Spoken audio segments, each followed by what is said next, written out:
Saat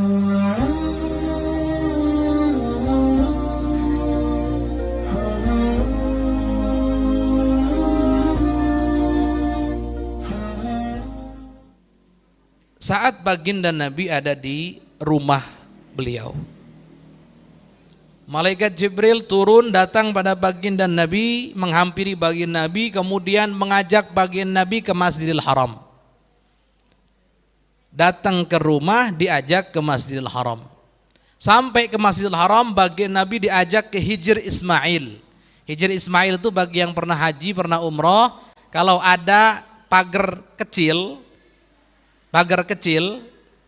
yang mengelilingi begitu, itu Hajar Aswad, kemudian rukun yang berikutnya. Antara rukun yang berikutnya di sini ada pagar kecil yang mengelilingi. Itu namanya Hijr Ismail. Hijr Ismail itu bagian dari Ka'bah. Yang sholat di Hijr Ismail sama dengan sholat dalam Ka'bah, karena itu bagian dari Ka'bah. Baginda Nabi diajak ke situ. Setelah diajak ke Hijr Ismail, apa yang dilakukan oleh malaikat Jibril pada bagian Nabi? Bagian Nabi dibelah dadanya. Setelah dibelah dadanya, apa yang dilakukan? Diambil hatinya, kemudian dibersihkan hatinya dengan air Zam-Zam. Ada riwayat yang lain memang ada, tapi dengan air Zam-Zam dibersihkan. Dikembalikan lagi. Namanya peristiwa dibelah dadanya baginda Nabi itu 4 kali terjadi dalam sejarah. Bukan hanya saat Isra Mi'raj. Yang pertama saat baginda Nabi masih kecil, usia 5 tahun atau 4 tahun saat itu, saat ada di komplek Bani Sa'ad, saat dalam susuan Halimah Sa'diyah. Baginda Nabi masih kecil, usia 4 tahun. Saat bermain dengan teman-teman sebayanya, kemudian baginda Nabi didatangi oleh 2 sosok, kemudian memegangi baginda Nabi, kemudian dibelah dadanya, diambil hatinya, dibersihkan, dikembalikan lagi.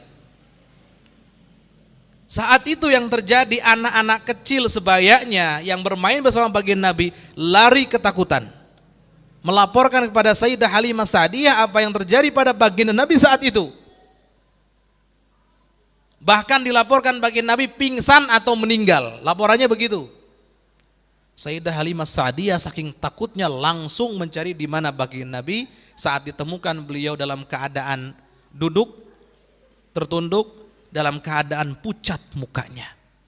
Ketika ditanya oleh Halimah Sa'diyah, apa yang terjadi wahai anakku tercinta? Baginda Nabi itu disebutnya anakku tercinta oleh Halimah Sa'diyah. Jawabannya, ada 2 sosok membawaku, mendudukanku, membelah dadaku. Allah, anak kecil apa mungkin bohong, Pak? Apalagi disaksikan sama teman-teman sebayanya. Ini pertama.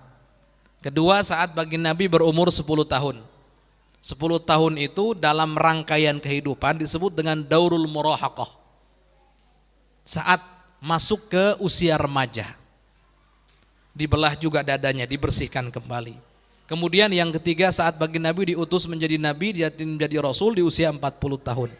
Dibelah juga dadanya baginda Nabi. Yang terakhir adalah saat baginda Nabi akan di-Isra Mi'rajkan. Baik, setelah dibelah dadanya, apa yang terjadi? Saat itu distempel dengan stempel kenabian.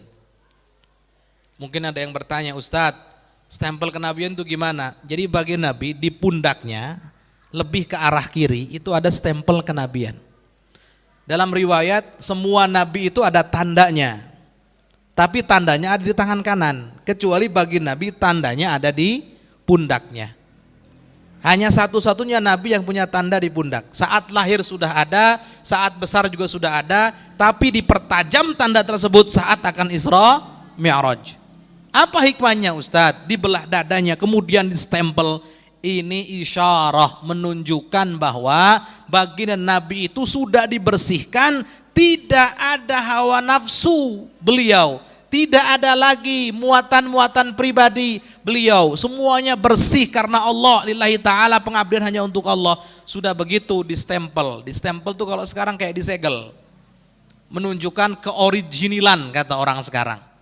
Original, asli. Kan kalau masih distempel masih asli, itu bagi Nabi. Kalau sudah distempel, ditutup erat-erat, nggak ada yang bisa mengganggu, itu baginda Nabi. Jadi kita punya Nabi Pak yang hatinya dibersihkan oleh Allah, kemudian ditutup, nggak ada lagi yang bisa mengganggu. Beda dengan kita. Hari ini kita bersihkan, besok kotor lagi. Itu kita. Bagi Nabi nggak, sudah dibersihkan, disestempel, sudah ditutup rapat-rapat. Nggak ada lagi nanti godaan-godaan setan yang bisa menggoda baginda Nabi. Selesai itu.